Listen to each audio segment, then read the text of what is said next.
Hypocrite, as shared by Duaine Feagins of the Restoration, July 6, 2014.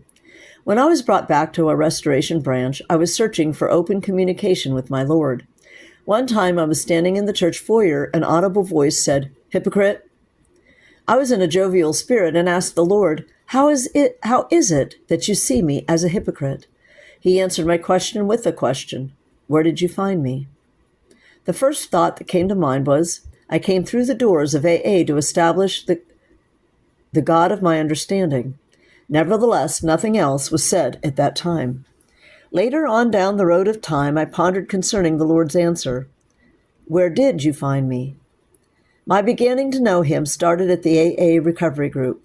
I then, in earnest, kept going to the group. This was a choice I had to make. I chose to listen, to hearken to the voice of the Lord. Many people in the group didn't seem to care if they were there or not. I went to truly learn more how to overcome my defects with the help of my Lord Jesus Christ. I have a long journey in this life to change my ways and attitudes for the better, and particularly in the A groups was my beginning. My dad and mom and 11 siblings were church members, but they fell away from church a short while later. So I had hardly any knowledge about Jesus Christ's church.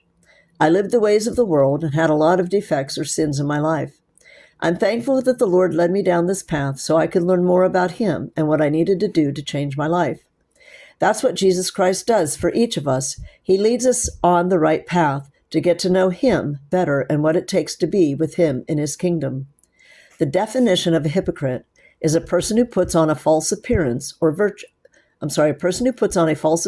virtue or religion, a person who acts in contradiction to his or her stated beliefs or feelings.